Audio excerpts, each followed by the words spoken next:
Mga kapatid, tayo ngayon ay nasa ika-31 linggo sa karaniwang panahon. At tayo sa mga pagbasa ay inaanyayahan ang dalawang bagay na kailangan nating baunin nitong linggong ito sa ating pagninilay. Una, ang ating pagpakumbaba, ang humility. Pangalawa, ang ating paglilingkod na may pagmamahal, service in love. Pakitingin po ang inyong katabi. Are you humble?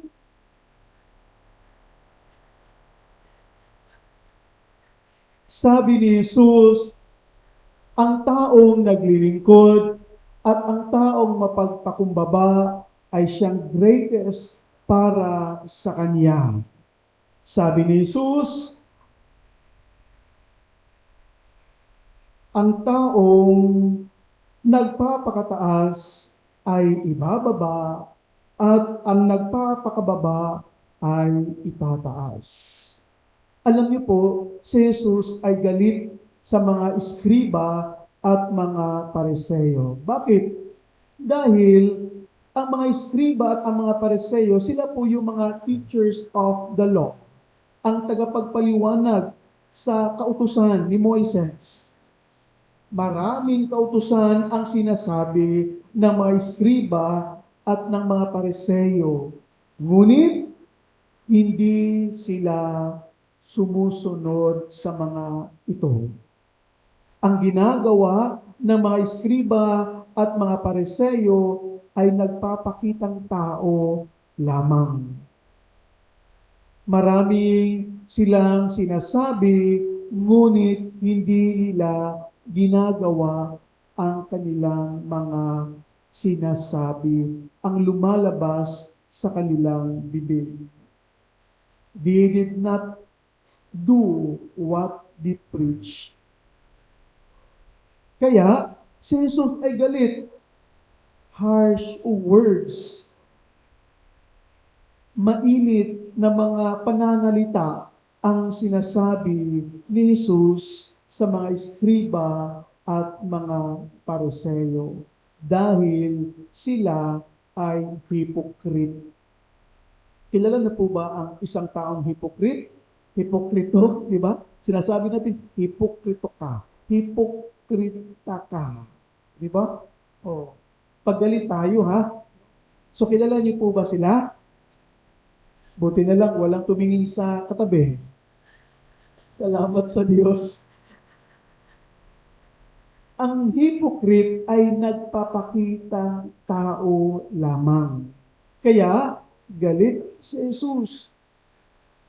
Sabi ni Jesus, importante para sa atin ang mapagpakumbaba. At ang taong humble, merong prize. There is prize in humility. Ano po ba yung mga prize ng humble na tao? Sige nga, guess. Unang-una, merong kapayapaan. Peace of mind, heart. Walang kaaway, nakapit bahay. Di ba? Pag ma-pride ka, di ba? Pag ma-pride ka, taas-taas ng tingin mo, sarili mo, di ba? Dami-dami mong kalaban. Hindi lang kapitbahay, pati na yung coworker mo, no? Yung kasama mo sa trabaho, yung kasama mo sa church, kasama mo sa simbahan, kasi ayaw mong mapagpakumbaba. Ang prize ng taong mapagpakumbaba, walang kaaway, may peace sa buhay. Amen? Kaya importante ang sinasabi ni Jesus na importante para sa atin na meron tayo mapagpakumbabang loob. Amen? Pangalawa, Sabi ni Jesus, kung ang taong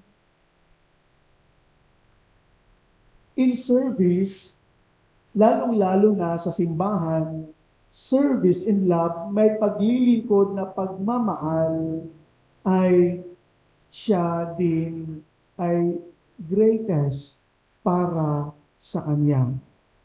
Yung naglilingkod ho ba na hindi na kailangan ng acknowledgement, no, hindi na kailangan ng reward, di ba? Tahimik kayo ah.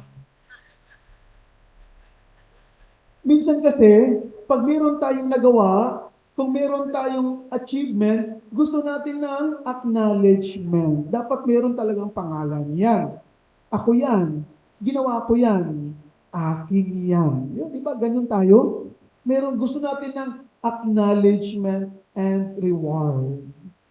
Pero, ang paglilingkod na may pagmamahal, ay hindi na kailangan po yan. Hindi na po kailangan yan.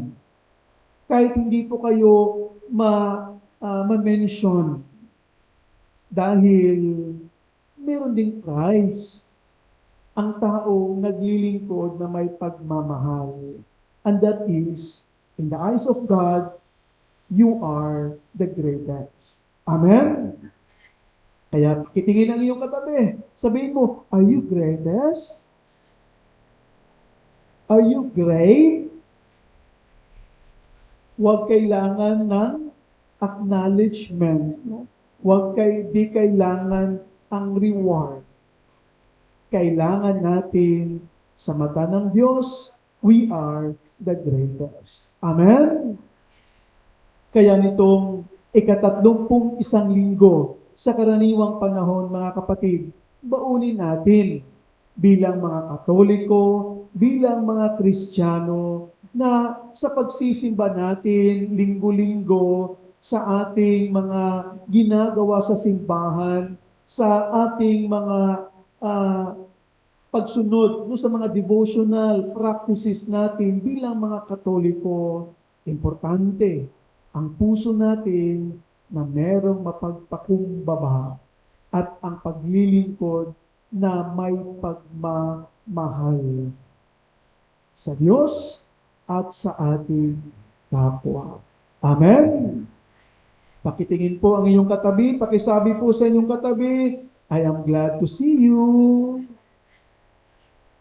Huwag mag-absent next Sunday.